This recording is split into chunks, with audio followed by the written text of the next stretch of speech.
The viewpoints expressed on Night Fright are not necessarily those of the host, the staff, the sponsors, or the affiliate stations. Tonight's program may contain graphic themes or images. Viewer discretion is advised.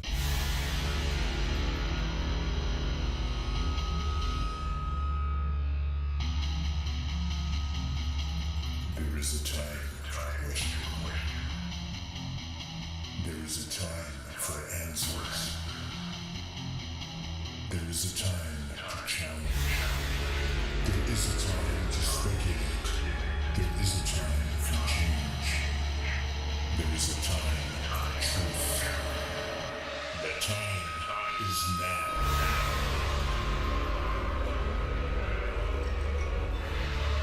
Welcome to Night Fright, your voice in the dark for paranormal and conspiracy.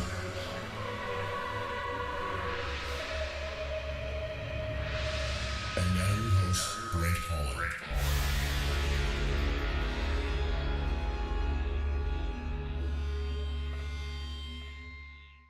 Showtime! Welcome to the show, everybody. Welcome to Night Fright. I'm your host, Brent Holland. Get the coffee going, get the tea going, get a beverage of your choice going. We're revisiting JFK tonight, the assassination with none better than Alan Dale, all the way from D.C. As fans of the show will know, Alan is virtually an expert, in my opinion. He'll disagree with me on that one, on the Kennedy assassination and all the machinations that went on behind the scenes. And we're going to get into that in just a few seconds. I just want to welcome everybody to the show. Settle in, put your feet up, get relaxed.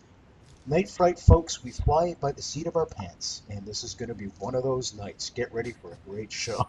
Now, in the past month or so, you've been working on a somewhat secret project, somewhat under the radar project. Would you like to tell the folks a little bit about that? The significant news that person that I think is one of a small number of ultimate and leading authorities on the infrastructure of the CIA during the peak of the Cold War, a man named Dr. John Newman, author of works of consequence in terms of contemporary American history, books which have challenged the orthodoxy of the era and introduced new facts in areas which are of consequence for students of American history and maybe in particular for students of the assassinations. First was JFK in Vietnam, 1992. That resulted really in him working as an advisor on Oliver Stone's film JFK, military and intelligence advisor area of specialization, concentrating on Vietnam. Then 3 years later, he published Oswald and the CIA. He was one of the experts called to speak before the Assassination Records Review Board to help them understand which areas were of greatest significance in terms of having access to materials to which we had been up until that time denied. So he was one of the experts. He wasn't the only one, but he helped guide the direction, I think, of some of what became important to the AARB to address in terms of particular areas of interest to educated and sober and very serious and very disciplined researchers such as himself. He's a career Army intelligence executive. He was a major in the Army, a specialist in what's referred to as cryptologic analysis, and he was chosen from probably a significant pool of military intelligence professionals. He was chosen by General William Odom, three-star general, internationally renowned academic. General Odom left Army intelligence, was appointed to be the director of the National Security Agency, and Dr. Newman accompanied him and was his personal assistant for 2 years, which is a pretty significant deal. then Oswald and the CIA in 1995, the release of this, significant number of documents, which we're still looking through and analyzing and reflecting upon and comparing and contrasting and things. And then important dissertation in 1999 on Mexico City, A New Interpretation, which he introduced at the JFK Lancer conference in Dallas. And then and then short version is he published an update for sure with significant new materials, Oswald and the CIA, a 2008 edition, at which point he got out of the game. At least that's what we all thought. He was he left the subject for a couple of years. He's an extraordinary scholar, an expert on Far Eastern studies, on comparative religions, and in particular on things of Eastern, Asian things, and wrote a book called Quest for the Kingdom, The Secret Teachings of Jesus in the Light of Yogic Mysticism. That's an interesting area, which, it's not exactly the shallow end of the pool. So he's really a world-renowned academic and a very, very serious, very disciplined, very cautious scholar whose work has forced professional historians to reevaluate what they think they know about aspects of America's hidden histories.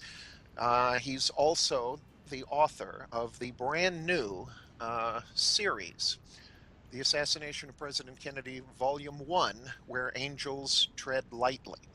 And that is big news among serious, knowledgeable JFK assassination scholars that Dr. Newman is back in. He's all in. What we have to look forward to is the first among a multi-volume set in which he intends to really, I think, pursue the story to the extent that he's able and to see it through. That's my impression. My impression is that he's back in and he's all in, and it was a very serious decision that he had to make. Because this is a very difficult subject, and it's very difficult. It's not easy to do what he's already done, and he decided to get back in, and he's back in, and the new work will be published and available during the first couple of weeks, we think, of May of this year, 2015, and it will be called Where Angels Tread Lightly by John M. Newman. In your opinion, Alan, what makes Dr. Newman's research and his writings more, I hate to use the word credible, have more weight?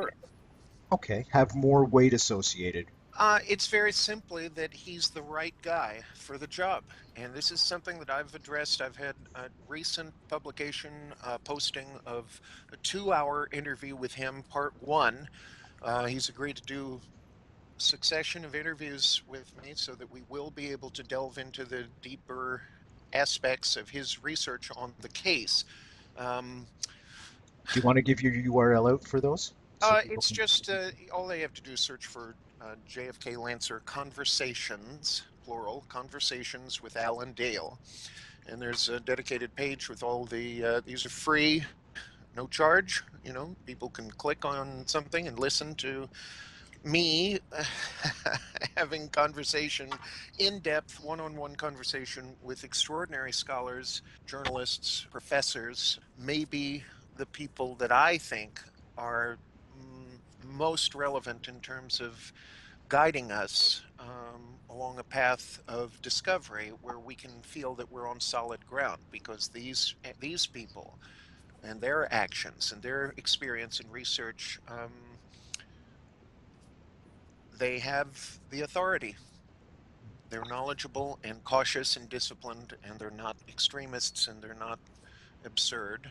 And I've got people like Professor Peter Dale Scott and great unsung hero among serious JFK scholars, Malcolm Blunt. I've got 2 hours with Malcolm Blunt, and I don't think anybody else has. So I feel very, very privileged to have an opportunity to speak with people like that. I recently did an hour with Russ Baker. He's a wonderful contemporary journalist and writer and New York Times best-selling author. And Bill Simpich, we've spent a lot of time on Bill Simpich's book, State Secret, Wiretapping in Mexico City, Double Agents and the Framing of Lee Oswald, which is available free of charge at the Mary Farrell website, with Rex Bradford, who's the electronic archivist for Mary Farrell, and hosts, along with Jeff Morley, jfkfacts.org. We've done, really, it's almost like a kid in a candy shop for me, because I've had the privilege of being able to speak with people whose work is important to me personally. And so the choices that I make about who we speak with, that's sort of the extent to which I can make a contribution, because I'm not a real investigative journalist. I'm not a real researcher the way these people are, but I have the privilege of speaking with them and allowing them to tell their stories, which I think are relevant in terms of our progress. What are some of the revelations that you've learned from these incredible guests? I can summarize it in a very, very few number of words. The CIA has a lot of explaining to do. Well put. Okay, let's get into that because John Newman was well situated, uh, given the fact that he was the aide to General Odom and he was in military intelligence. So you're quite right, he is the guy for the job. He's able to look at the information and filter it properly, whereas a novice like perhaps me, someone else, would just look at it and just see a bunch of words and not Well, realize the ramifications of those words. yeah. Not to oversimplify, really necessarily, but there are a lot of people, really, some extraordinary scholars and authors and journalists, you know, and a broad range of opinion. You get some educated people looking at all of the material. We're probably mostly referring to the stuff that's, released through the JFK Records Act. The efforts of people like Jim Lazar from the AARC. Jim Lazar has been, a leading force in terms of compelling or impelling or making or encouraging or trying to get the CIA to release, to comply with the JFK Records Act and to release materials in probably the focus of his work that has gotten the most press in the last 11 years or so has been his efforts on behalf of Jeff Morley, former Washington Post reporter, to get the CIA to release their operational files on a man named George Joanides, about whom we've spoken quite a bit, I think, in the past. For those that are just joining us that didn't hear that particular episode, can you tell just a brief synopsis of who George Joanides is and why He he's so was important? a career in officer, CIA officer stationed in the early 60s in the JM Wave station, South Miami, and he was a he was assigned to an anti-Castro organization called the Revolutionary Student Directorate, or in Americanized acronym, English acronym is the DRE, with which Lee Harvey Oswald had some kind of shenanigans in New Orleans in the summer of 1963. So the fact that he was a paymaster for the DRE, which interacted with Oswald in a way that made news in the summer of 62, made news, television coverage, newspaper coverage, radio coverage. Fast forward to 1978, I think, 1978, when the House Select Committee on Assassinations appoints two young lawyers to be their representatives in investigating the CIA's connections to things that would be relevant to an open and legitimate and honest investigation of President Kennedy's assassination, Dan Hardway and Ed Lopez. And these young men are sent to the CIA, where initially things are, if not hunky and dory, at least they're not god awful. They don't get god awful until a man is brought out of retirement to act as the liaison between these two young representatives of the House Select Committee and the CIA. The man they bring out of retirement is a man named George Joanides. Now, one of the questions that Dan Hardway, that Professor Blakey, that Ed Lopez, that the great late Gayton Fonzie, author of The Last Investigation, tells this story tells his perception of working as an investigator for the House Select Committee. It's an essential and valuable book, The Last Investigation by Gaten Fonzi, Fonzi. So the man that the CIA appoints to be the liaison between this pesky congressional investigation into the broad daylight murder of a popular sitting president is a guy they brought out of retirement. His name is George Joannides.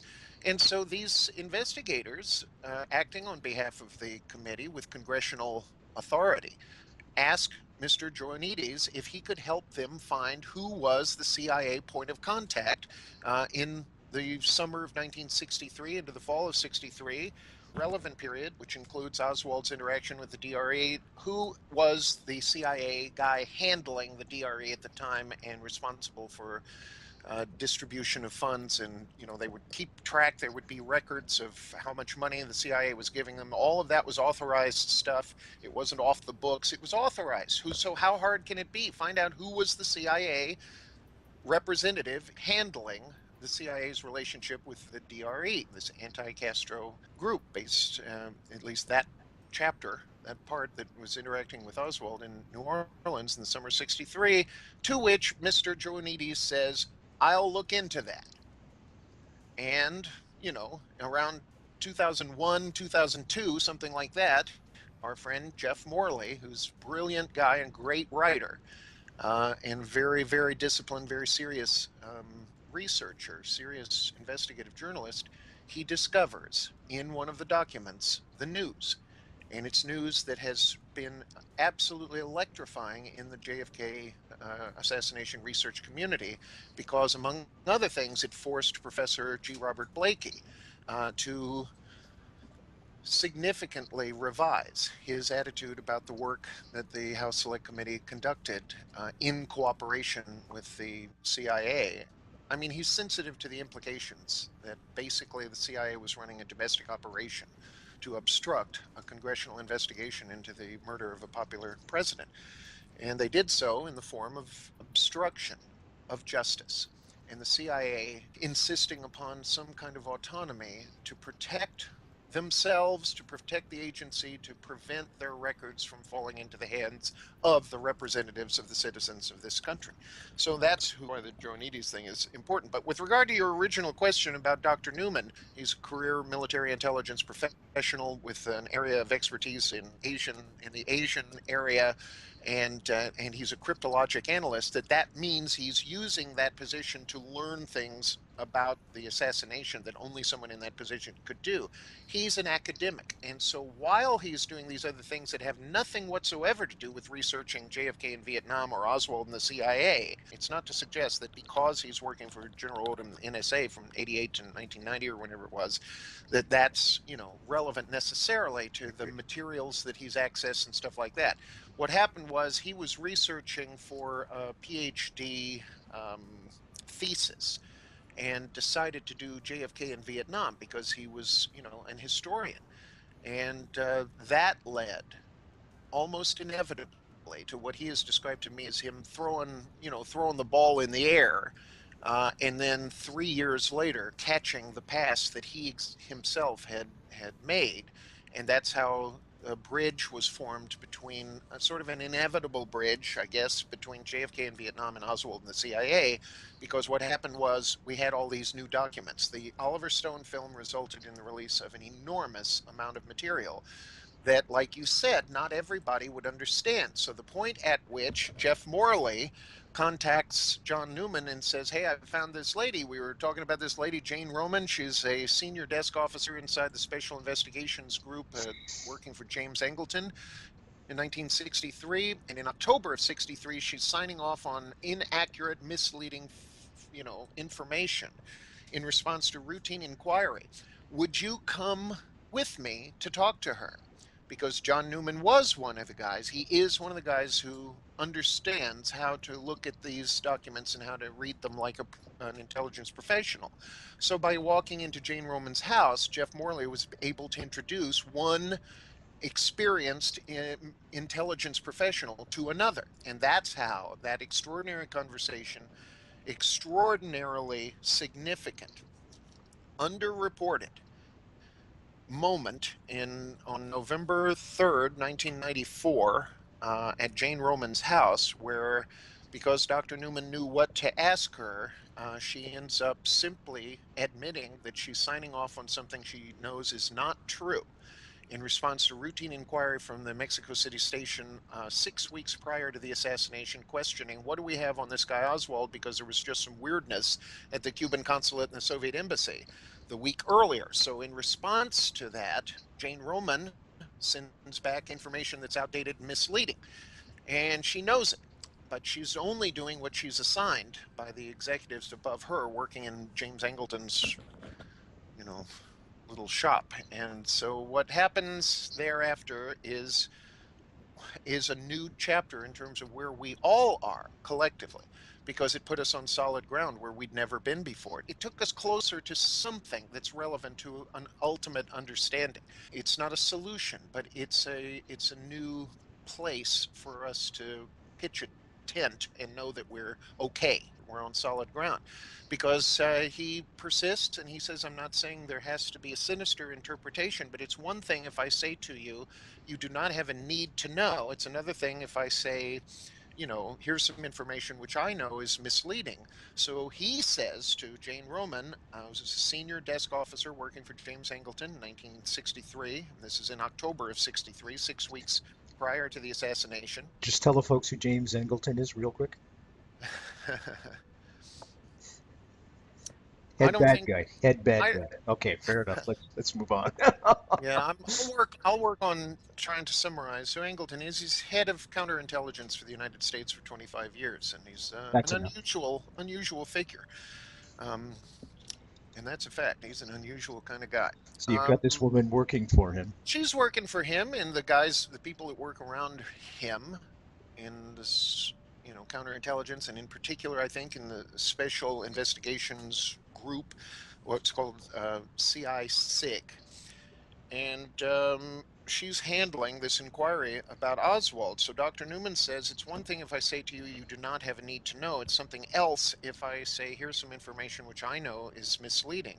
So he says, I guess the thing I'm asking is, do you think this indicates an operational interest in Oswald 6 weeks prior to the assassination? And she responds by saying, yes, to me it indicates a keen interest held very closely on a need-to-know basis. A keen interest held very closely on a need-to-know basis 6 weeks before the assassination. Something's going on inside the deepest, most compartmentally insulated special area of the CIA. And it's all about Lee Oswald 6 weeks before the assassination. And so, one is tempted to ask, why? That's what I think. Okay, why? Speculation's fine. Really, we get to a new place like where we were when those guys walked out of Jane Roman's house and they looked at each other and said, what just happened in there? We get to a new place, and really all it does is it opens up new batch of questions, But there's an emerging consensus that there were authorized operations that involved or included Oswald files. And, I'll leave it up to your viewers or listeners to take it upon themselves to try to begin to deal seriously with the complexities within the CIA in particular. It's not the only place where there's stuff of interest to us. There were some certain other areas pertaining to Oswald's stories. I can imagine the look on Angleton's face where, you've just explained the whole scenario where there's an operational interest in Lee Harvey Oswald. 6 weeks later, he gets the notice that Lee Harvey Oswald's just been arrested for what? The assassination of the President of the United States. Well, I would not presume, I wouldn't, to think that I could characterize Angleton's truthful or real attitude about much especially because he is a legitimate suspect, in terms of being. I mean, we have a tendency to think in terms of, okay, we want it to be a pyramidal kind of model, and we want to be able to know that there was a mastermind, and so it appeals to just sort of our basic, I think, nature in terms of how we're trained to think linguistically. We like the idea of there being a mastermind. And believe me when I tell you, if you're looking for a mastermind, I'm not going to say look no further, because that would be incorrect, because there are a couple of other characters in this whose stories are also relevant. William King Harvey and David Sanchez Morales, chief among them.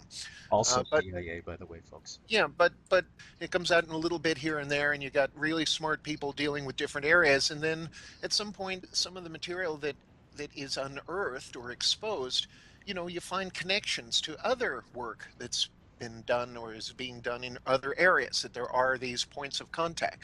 So, you could spend an awful lot of time just studying the Miami JM Wave Station, which was the place from which America's undeclared war of destabilization, sabotage, and attempted assassination against Cuba, against Fidel, was based.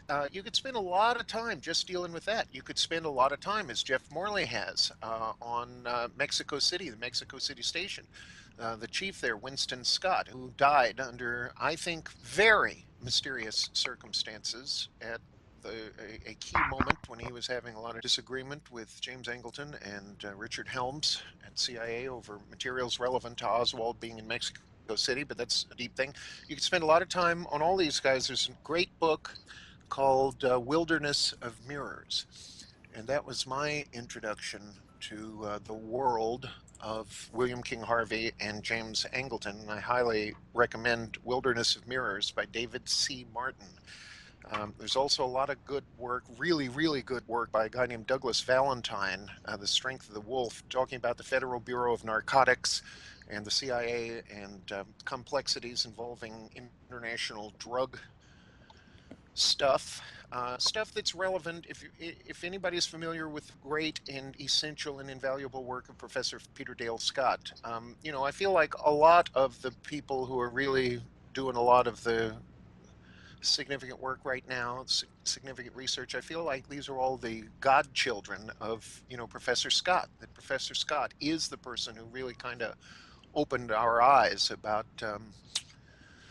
how to perceive something terribly wrong, and trying to find some model and some terminology which is suitable to deal with a conflict between what we're taught and how we're educated about the workings of constitutional authority in the United States of America, and an alternate mechanism of power that is in evidence through, if not back channel, I don't know what, we could spend a little while trying to define the strange bedfellows of some of the deep political events, whether it's the CIA and the mafia collaborating to murder a foreign head of state, Fidel or Castro.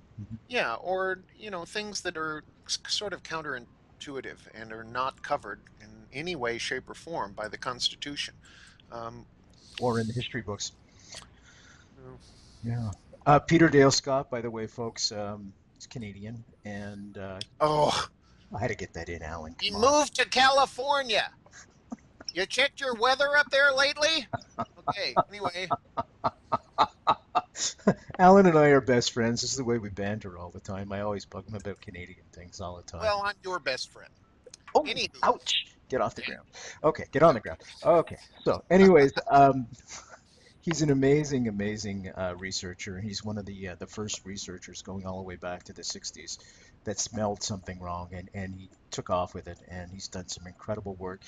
And when I met him several years ago, he said, "Well, Brent," he said, "just look at the narcotics situation in the world, and you can see how the power brokers just went from Southeast Asia to Central Central America. America, yeah. And who exports the most poppy now? Afghanistan. Yeah, wherever Yeah. America's been sort of invested, it seems that there is a correlation to be made between the new center, relevant center of consequence, put it broadly, pertaining to, the emergence of a global something. Narconomy is the word that Professor Scott uses, where opiates are a currency. Commodity. But and the whole thing about Dark Alliance and the CIA and the crack cocaine epidemic and stuff that's been documented to some extent now. But in any event, um, Professor Scott is somebody that I think is, of unique stature among the current generation of researchers, and with good reason. And the only other person of that kind of stature who is not published and whose work I think is also supremely influential behind the scenes is a man named Malcolm Blunt. Bingo. Yeah, Malcolm is pretty strong, and thank God he's He's on board. engaged in these efforts, because it's nothing that's profited him financially or otherwise. www.nightfrightshow.com. There you will find links to JFK Lancer conversations, in which Alan has interviewed most of the people that we spoke about so far tonight, the researchers. John Newman, for example, Peter Dale Scott, Jeff Morley, Bill Simpich. I'm missing a whole bunch, but you can find Malcolm Blunt. You can find Right. all those interviews right there. Yeah, 2 hours with Malcolm. I'm really proud of that, because nobody's got 2 hours with Malcolm, and that's extraordinary. Very fortunate. So I'm bugging Alan as we speak to make a book about these interviews, because I think there's so much valuable material there that it warrants being published without question. We'll see what happens with that in the future. George Joannides. Now, what's important there, folks, as we were explaining in the beginning, there's a committee set up by Congress called the House Select Committee on Assassinations in 1978 to investigate the Kennedy assassination. So they go to the CIA and ask for a liaison, specifically to find out who the point man was for the CIA that was dealing with Cuban exiles. And the Cuban exiles were doing all kinds of dastardly deeds against Castro. So the CIA hands over this guy by the name of George Joannides. They say, okay, use this guy. He's one of our CIA assets. This was the guy that was the point man for the anti-Castro Cubans. And he just stayed quiet on it all. And it was only in 2001, I think you said, Alan, that Jeff Morley. Something like that, 2001, 2002. It was a big revelation. No kidding. It was really indicative of, exactly what it is that we've all sort of understood intuitively all along, which is that the CIA is not cooperative. But I don't want to spend too much time on the George Joannides thing. The best work on that probably so far is Jeff Morley's work. His book, Our Men in Mexico, Winston Scott and the Hidden History of the CIA, is really important. There's some other stuff, but Professor Joan Mellon has had a lot of, she's done an awful lot, and I'd like to quote her. She's the author of some major works on the CIA and Cuba, and on Jim Garrison's investigation in New Orleans. And her show is in the archives on Night Fright, by the way, folks. She was on several months ago. Well, recently she published this, and I think it's worth taking into consideration. I mean, she's somebody, of stature. She's a university professor. She's the author of A Farewell to Justice, Jim Garrison and the Case That Should Have Changed History. She's written a book exclusively about this interesting figure, an interesting fellow, no doubt, according to Alan Dulles.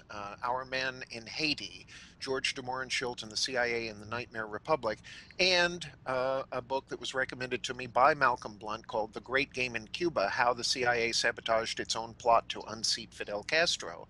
I would not presume to speak on her behalf in any way, shape, or form. That would be a terrible mistake.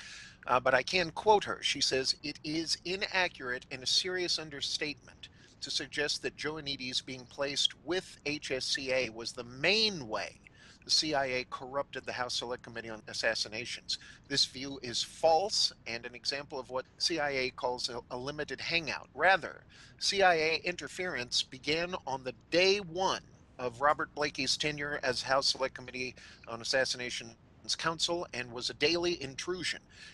It culminated in Scott Breckinridge's control of HSCA's final report. Breckinridge worked out of the Office of Legal Counsel of CIA. So I never want to just claim that there's some simple, superficial, formula to address this stuff in the detail that is warranted. But I'm also aware that people who are not walking encyclopedias about this stuff, and I'm really not, but I know people who are, you've got to provide a point of entrance for people who are interested. And so to learn that there's newsworthy revelations about what we have learned because of the work of Jeff Morley and Jim Lazar in the AARC, which by the way, is the Assassination Archives and Research Center, which you can check out as an incredibly, incredibly valuable research resource online. It's aarclibrary.org. It's an important place for serious students, and you're interested in materials relevant to the assassinations of the 60s, not just JFK. You can learn, for instance, this George Joannides revelation that came after Joannides was deceased.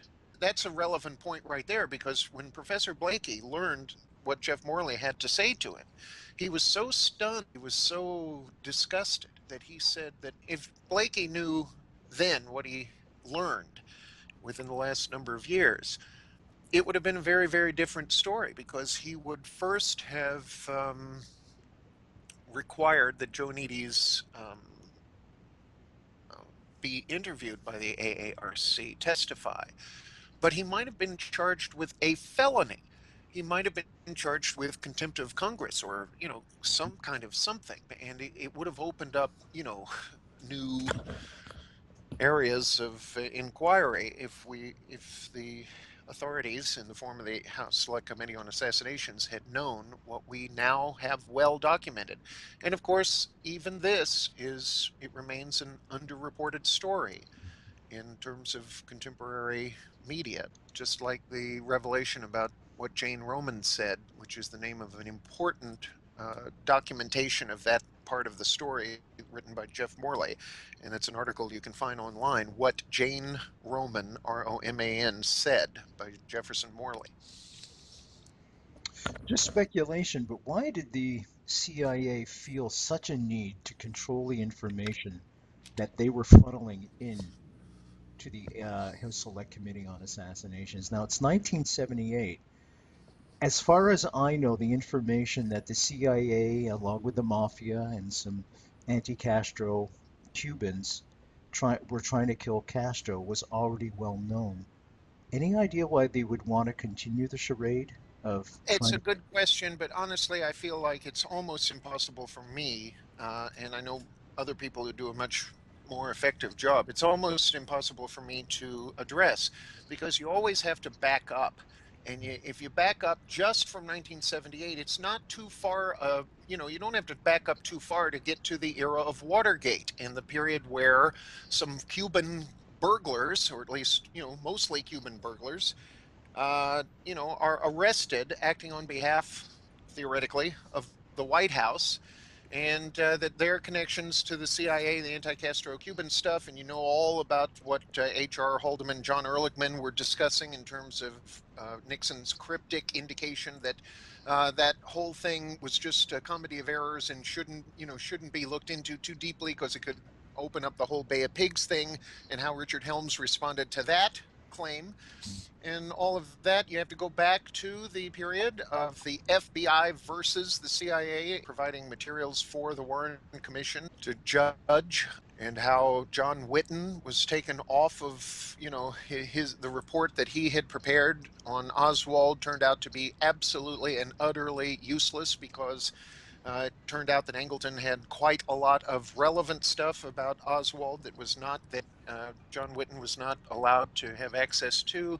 And so Richard Helms says, well, we're going to just have Jim be the contact with the with the Warren Commission, and I mean, there's some great books written about all of this stuff, and I never want to be the kind of person who simply says, well, if you'd only read what I've read, then we won't have much to discuss. Well, let's jump back to John Newman now. John Newman wrote a book on Vietnam.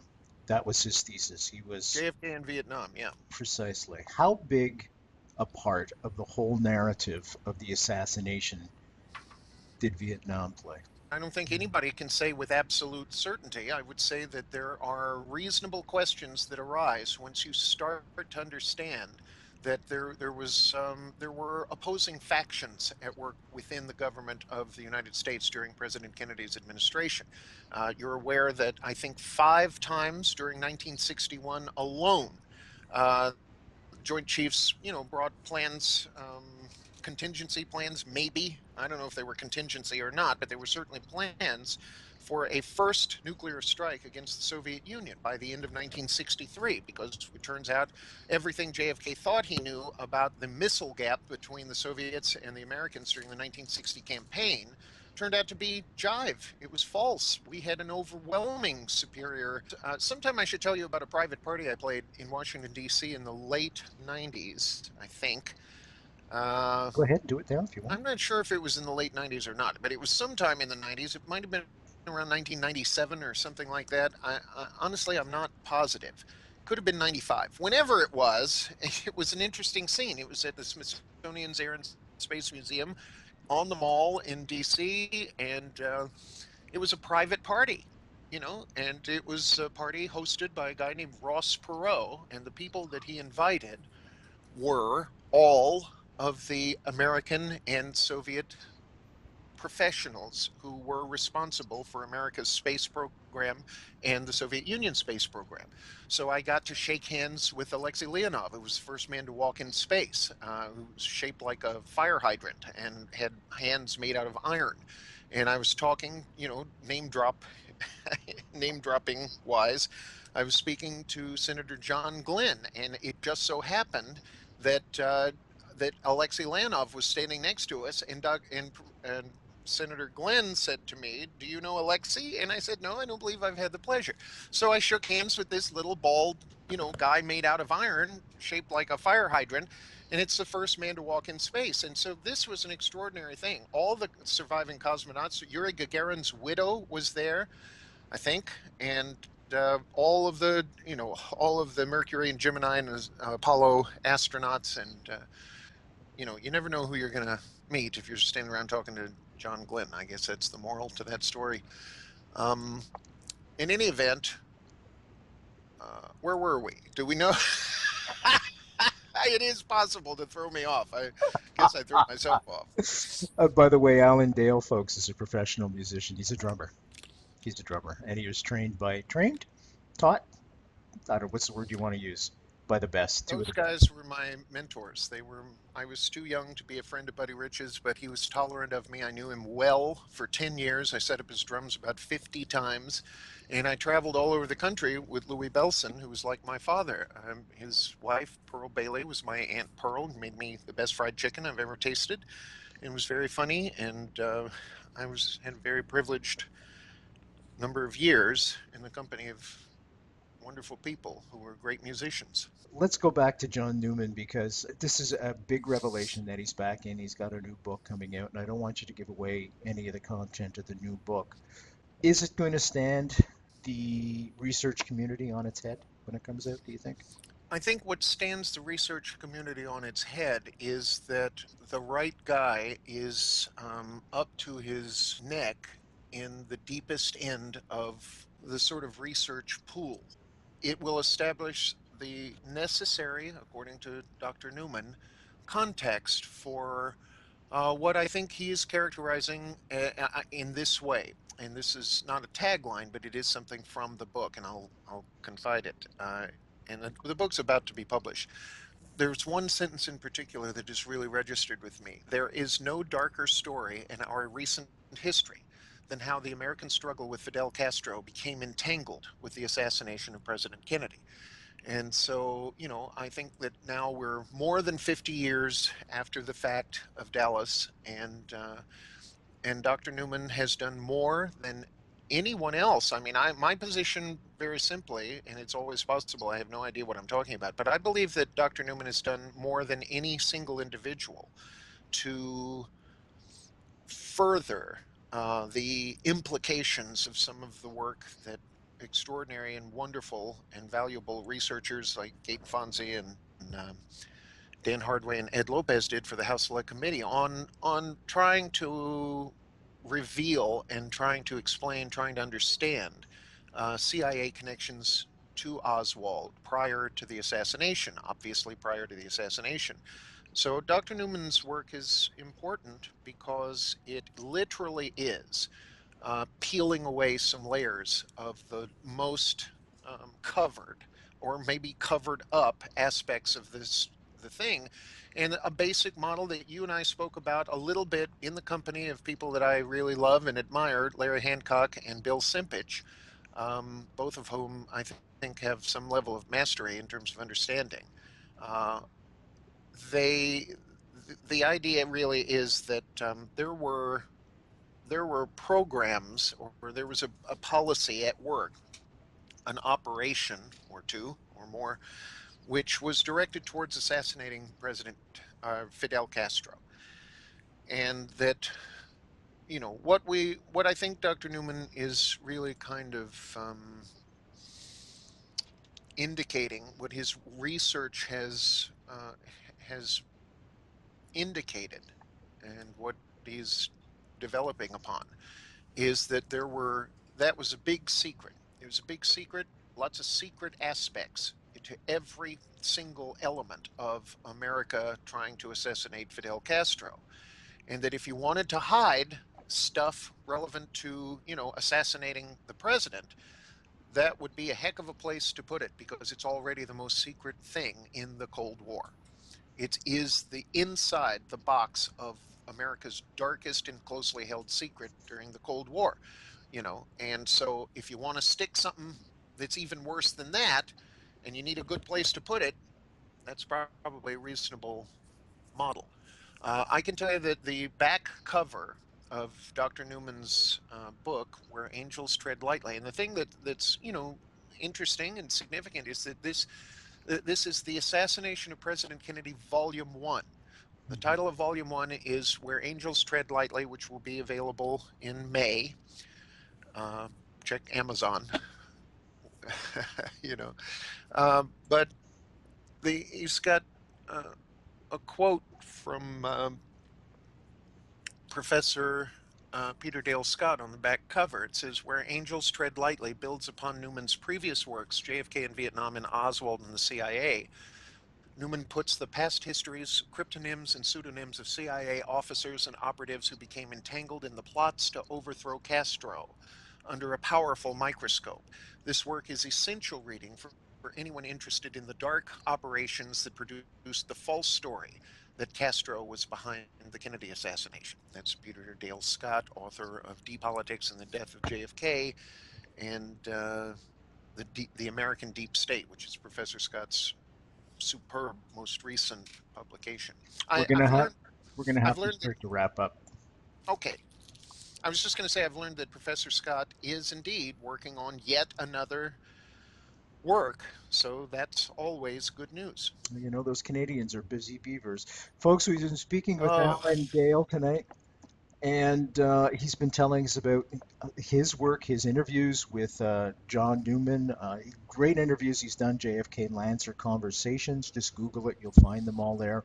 www.nightfrightshow, you'll find all the links that we've been speaking about tonight right there. Thanks, Alan, for coming on the show. Anytime. Thank you. I don't mean that literally, but it seemed like a right thing to say at the time. So I'm Brent Holland from Night Fright. Keep your pants on. See you all next time.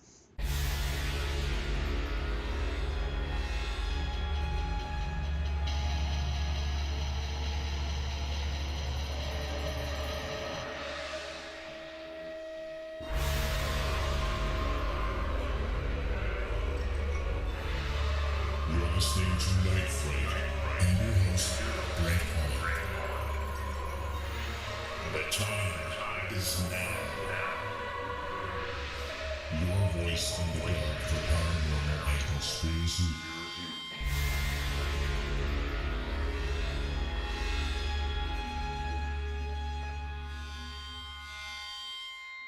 The JFK Assassination, the definitive book by Brent Holland. From inside the Oval Office to Dealey Plaza, first-person witness accounts. Order yours right now. NightFrightShow.com.